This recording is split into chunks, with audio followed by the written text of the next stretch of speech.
নমস্কাৰ। পুনৰ সকলোলৈকে আন্তৰিক শুভকামনা জনাই পাঠ কৰিব লৈছোঁ আমাৰ ধাৰাবাহিক উপন্যাস মানুহ মানুহৰ বাবে দ্বিতীয় খণ্ড।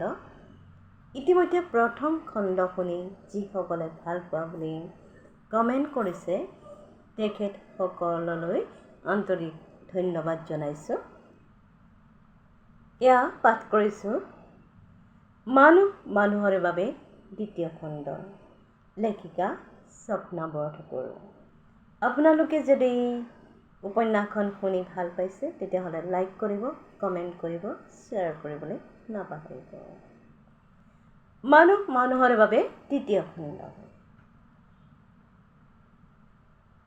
গভীৰ নিশাৰ ব্যস্ত ৰেলৱে জংচন। ঠৰঙা শীতত কঁপি কঁপি যাত্ৰীসকলে নিৰ্বাচিত ৰেলখনলৈ অপেক্ষা কৰিছে। পপকৰ্ণআলাই তেতিয়াও গৰম গৰম পপকৰ্ণৰ পেকেটবোৰ বিলাই গৈছে যাত্ৰীসকলৰ মাজত। 10 টকা 5 টকা যি পাইছে যাত্ৰীসকলৰ পৰা তাৰেই যেন তাৰ মুখত বিয়পি পৰিছে এক অময়া সুখ। জংচনটোৰ অত্যুত মজিয়াতে পৰি গভীৰ নিদ্ৰাত ঢলি পৰিছে ভিক্ষাৰী যেন লগা কিছু লোক। প্ৰতি জংচনে জংচনে সুলভ এই দৃশ্য। কেৱল জীয়াই থকাৰ তাড়নাত, ক্ষুধাৰ তাড়নাত জীৱনৰ আপোন ঠিকনা হেৰুৱাই পেলোৱা এইসকলৰ ছবি দেখিলে কিয় জানো এই লেখিকাগৰাকীৰ বুকু কঁপি উঠে। কাৰ বাবে এই সমাজত এচামৰ ভোগবিলাস আৰু এচাম গৃহহীন, পুষ্টিহীন, আধাপেটি পথৰ ভিক্ষাৰী। ন্যায্য, সমতা, অধিকাৰ এই শব্দবোৰ যেন কেৱল কিতাপ আলোচনীৰ পাতত, বিদ্ৰোহ শোভাযাত্ৰাত, সভা সমিতিতহে।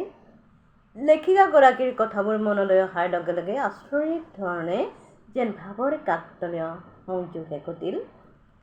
জংচনটোৰ ইতিমূৰে ৰৈ থকা ছিন্ন বস্ত্ৰ পৰিহিত উদ্বাস্তু যেন লগা এজন লোকে ঠিক সেই মুহূৰ্ততে চিঞৰি উঠিল বিশ্বশিল্পী ডক্টৰ ভূপেন হাজৰিকাৰ কণ্ঠৰ সেই অমৰ বিপ্লৱী গীত। মই দেখিছোঁ অনেক গগনচুম্বী অট্টালিকাৰ শাৰী, তাৰ ছাতেই দেখিছোঁ কত না গৃহহীন নৰ নাৰী। মই দেখিছোঁ কিছু ঘৰৰ সমূহ বাগিচাৰে আছে ভৰি, আৰু দেখিছোঁ মৰহা ফুলৰ পাপৰি অকালতে পৰা সৰি। ইমান সুমধুৰ কণ্ঠ, গভীৰ ৰাতি ৰেলৱে জংচনত ঠৰঙা শীতত গীতটো যেন প্ৰতিধ্বনিত হৈ ঘূৰি ফুৰিল বিপ্লৱীৰ হৃদয়ৰ কোহে কোহে। ৰাতি 11:30 হ'ল। নিৰ্ধাৰিত কামৰূপ এক্সপ্ৰেছখন আহি পাব ৰাতি 1 বজাত। লেখিকাগৰাকী সোমাই গ'ল নিশাৰ ৰেলৱে কাৰ্যালয়ত। খন্তেক বিশ্ৰাম ল'বৰ বাবে যাত্ৰী জিৰণি কোঠা বিচাৰিলে। সশ্ৰদ্ধাৰে আগবাঢ়ি আহিল ৰেলৱে কৰ্মচাৰী। বন্ধ দৰজাৰ তলা খুলি কৰ্মচাৰীজনে দেখুৱাই দিলে উচ্চ বৰ্গৰ বাবে সংৰক্ষিত জিৰণি কোঠাটো। কৰ্মচাৰীলৈ বুলি প্ৰতি নমস্কাৰ জনাই লেখিকাগৰাকীয়ে অন্তৰ্যামী সোমাই পৰিল জিৰণি কোঠাটোত। প্ৰচণ্ড শীতৰ মাজত কোঠাটোৰ উষ্ণ আৱেশ পাই দুয়ো যেন যথেষ্ট সকাহ পালে। এইবাৰ লেখিকাগৰাকীয়ে কোঠাটোৰ সংলগ্ন আসনতে কম্বলখন গাত মেৰিয়াই বহি ল'লে আটোমটোকাৰি কৰি। দৃষ্টি নিবদ্ধ থাকিল আইনাৰ দৰজাৰ ফাকেৰে জংচনৰ চিৰিৰ ফালে।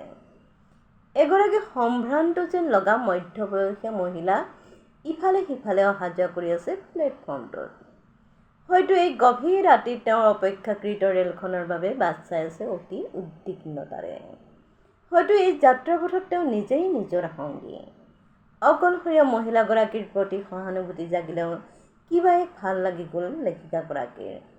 সাহসী মহিলাবোৰ ভাল লাগে তেওঁৰ। জীৱন পথত সংগ্ৰামেৰে জিকি যোৱা মহিলাবোৰ ভাল লাগে তেওঁৰ। কথাবোৰ ভাবি থাকোঁতেই আৰু দুগৰাকী মহিলা সোমাই আহিল জিৰণি কোঠাটোলৈ। লেখিকা আৰু তেওঁৰ স্বামীৰ ফালে চাই দুয়ো হাঁহি বিনিময় কৰিলে। অনা অসমীয়া দুয়োগৰাকী মহিলা, সম্বন্ধত পেহী ভতিজা। দুয়ো আহিছে যোৰহাট ৰৰৈয়া বিমানবন্দৰৰ পৰা। তেওঁলোক তাৰেই কৰ্মচাৰী। যাবগৈ তিনিচুকীয়ালৈ, শহুৰেকৰ ঘৰলৈ। অনা অসমীয়া যদিও হিন্দী অসমীয়া বাঙালী ফৰফৰকৈ মাতিব পাৰে তেওঁলোকে। কথা প্ৰসংগত কৈ গ'ল তেওঁলোকৰ জীৱনৰ ৰেল ভ্ৰমণৰ অভিজ্ঞতাই আটাইতকৈ বেছি। উৰাজাহাজতো প্ৰায় ভ্ৰমণ কৰে তেওঁলোকে। পাঞ্জাৱ হাৰিয়ানাৰ বিভিন্ন ঠাই ফুৰিছে তেওঁলোকে।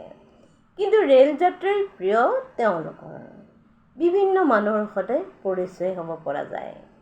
ভিন্ন ঠাইৰ ভিন্ন পৰিৱেশ দেখা যায়। কথাখিনি কওঁতে লেখিকাগৰাকীয়ে মন দি চাই থাকিল তেওঁলোকলৈ।